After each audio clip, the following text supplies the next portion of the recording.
హరీష్ రావు గారు జనగాం జిల్లా పర్యటనలో మాట్లాడిన మాటలు చూస్తే నిజంగా కూడా ప్రజలు నవ్వుకుంటున్నారు. ఏమయ్యా, ఇంకా ఎవరిని మబ్బ పెడదామని తిరుగుతున్నారు? మేము వచ్చి 100 రోజులు కాలే, 10 ఏళ్ళు చేసినారు, 5 ఏళ్ళు చేసినా కానీ మేము మొన్ననే వచ్చినాం కదా అని మాట్లాడినాం. మీరు 180 మంది చనిపోయినరు.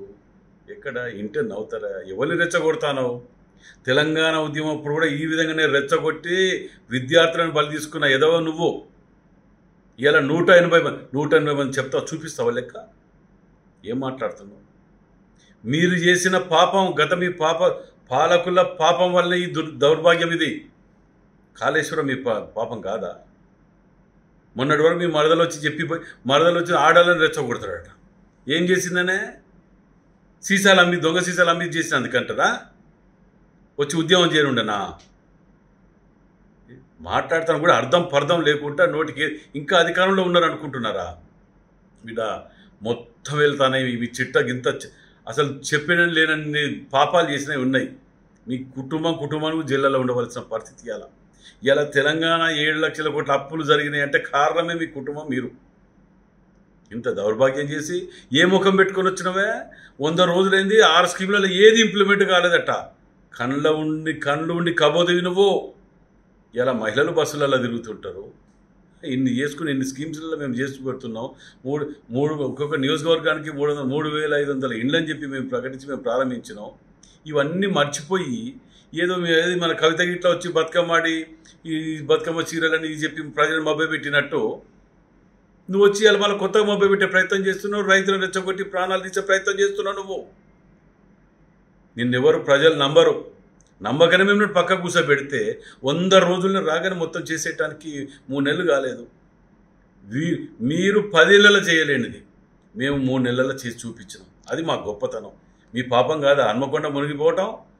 మీ మావ మీ బావ వచ్చి ఇక్కడ కూర్చొని వాగ్దానాలు చేసిపోయి నేను మర్చిపోయాను అనుకుంటానరా? ఒక్కొక్కరి కుటుంబానికి 10,000 ఇస్తామని చెప్పి హన్మకొండ ముంచిపోయిన మీరు వరంగల్ జిల్లాని చెప్తున్న ఇయ్యాల. ప్రజలారా మీరు కూడా గమనించండి.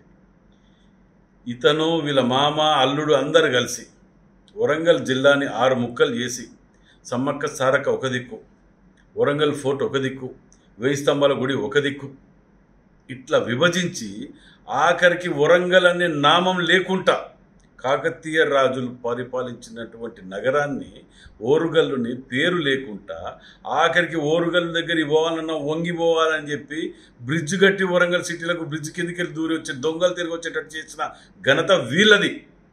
వరంగల్లో ఉన్న ఆస్తులని సెంట్రల్ జైలు కుదబెట్టి అప్పు తెచ్చుకొని పారిపోయిన దొంగలు వీళ్ళు రైతుల పంటల గురించి మాట్లాడుతున్నారా?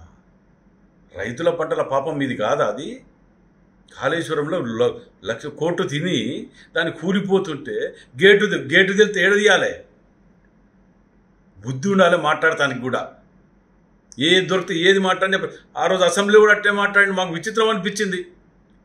ఆఖరికి డిస్ప్లే చేస్తారు స్క్రీన్కు బాయ్ని పెడితే కూడా బాయ్ కేసీఆర్ బిల్లులో పెట్టి అలవ్ లేదంటాడు. దొంగతనాలు బయటపడతాయని. ఇలాంటి వ్యక్తి ఈ మాట్లాడుతుంటే విచిత్రం అనిపిస్తుంది. దానితో దయాకర్ రావు గారు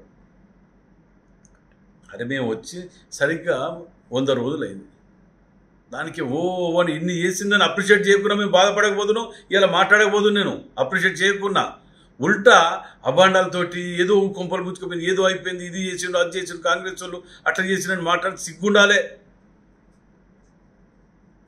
అంటే ఇవన్నీ మాట్లాడటం వల్ల మీరు చేసిన పాపాలన్నీ ముందుకు రావనుకుంటున్నారేమో. మీ పాపాల చిట్ట ప్రతి మినిట్ టు మినిట్ ఎక్కడెక్కడ ఎన్ని కోట్లు ఎన్ని లక్షల కోట్లు మీరు తిని తెలంగాణని నట్టేట ముంచిర్రో. అసలు తెలంగాణ ద్రోహులు ఫస్ట్ మిమ్మల్ని ప్రజలు రాళ్లతోటి కొట్టాలే. మీరు చేసిన పాపాన్ని, తెలంగాణకి చేసిన అన్యాయాన్ని